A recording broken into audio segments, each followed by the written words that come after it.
കർത്താവിൻ്റെ മഹത്വമുള്ള നാമം വാഴ്ത്തപ്പെടുമാറാകട്ടെ. അനുഗ്രഹീതമായ ഈ നല്ല പ്രഭാതത്തിനാണ് കർത്താവിന് സ്തോത്രം ചെയ്യുന്നു. ഈ പ്രഭാത സന്ദേശം കേൾക്കുന്ന എല്ലാ പ്രിയപ്പെട്ടവർക്കും വീണ്ടും വരുന്നവനായ ക്രിസ്തയേശുവിൻ്റെ നാമത്തിൽ എൻ്റെ പ്രഭാത വന്ദനങ്ങളെ നിമിഷം അർപ്പിക്കുക. പ്രാർത്ഥനയോടും ദൈവാശയത്തോടും കൂടി ഈ സന്ദേശത്തിലേക്ക് നിങ്ങളുടെ ശ്രദ്ധയെ തിരിക്കുന്നു.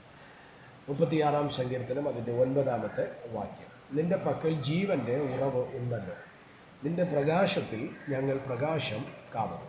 ഈ വാക്യങ്ങൾ അനുഗ്രഹീതമാണ്. സ്തോത്രം. യഹോവയുടെ ദാസനായ ദാവീദിൻ്റേതെന്ന് പറഞ്ഞാണ് ഈ സങ്കീർത്തനത്തിൻ്റെ തലക്കെട്ട് നമുക്ക് വായിപ്പാൻ തക്കവണ്ണം ഇടവരുന്നത്.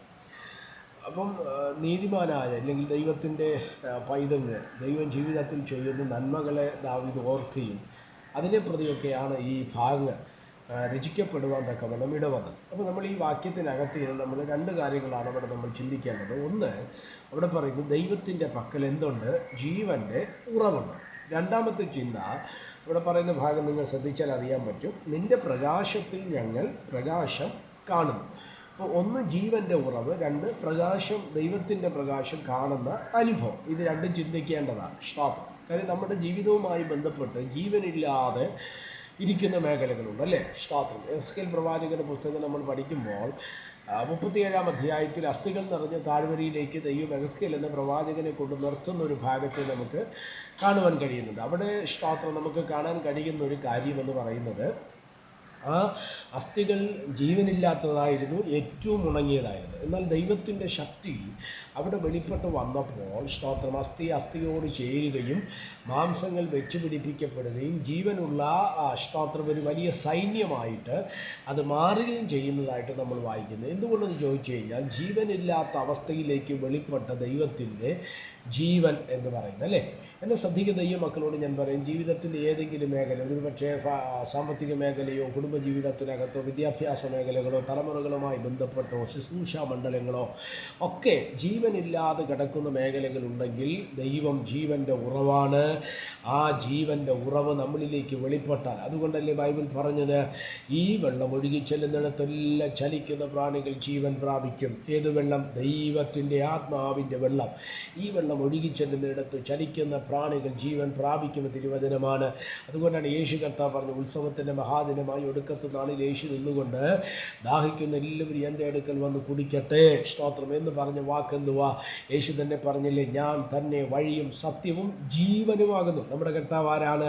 അവൻ ജീവൻ്റെ ഉറവാണ്. സ്തോത്രം. അതുകൊണ്ടാണ് മരിച്ച ലാസറിൻ്റെ കല്ലറയ്ക്കൽ 4-ാം ദിവസം പോയി നാറ്റം വെച്ച് തുടങ്ങിയ ശവക്കല്ലറയ്ക്കകത്തു നിന്ന് ജീവനോട് ലാസറിനെ പുറത്തു കൊണ്ടുവന്ന ജീവൻ്റെ ശക്തി അത് യേശുവിൻ്റെ മേൽ വെളിപ്പെട്ടു. ഇന്ന് പ്രഭാതത്തിൽ എന്നെ ശ്രദ്ധിക്കുന്ന ദൈവമക്കളോട് ഞാൻ പറയാം, നിങ്ങളുടെ ജീവിതത്തിലേക്ക് ആ ജീവൻ്റെ ശക്തി വെളിപ്പെടാൻ പോകുകയാണ്. സ്തോത്രം. അടുത്ത ഭാഗം നമ്മൾ ശ്രദ്ധിച്ചേ, ദൈവമേ നിൻ്റെ പ്രകാശത്തിൽ നിന്ന് ഞങ്ങൾ പ്രകാശം കാണുന്നു. ഈ പ്രകാശം എവിടെയാണ് അനിവാര്യമായത്?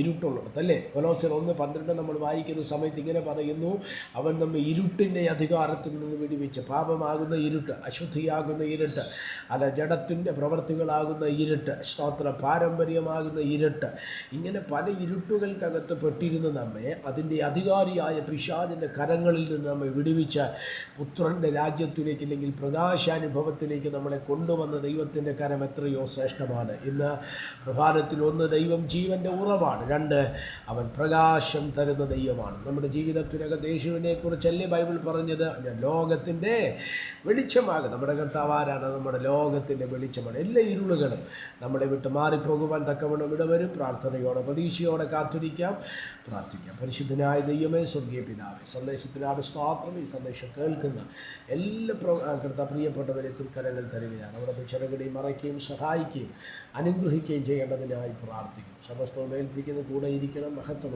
യേശു കർത്താവിൻ്റെ നാമത്തിൽ പ്രാർത്ഥനകളെ കേൾക്കണം. സ്വർഗീയ നല്ല പിതാവേ, ആമേൻ. എല്ലാവരെയും ദൈവം അനുഗ്രഹിക്കട്ടെ. God bless you.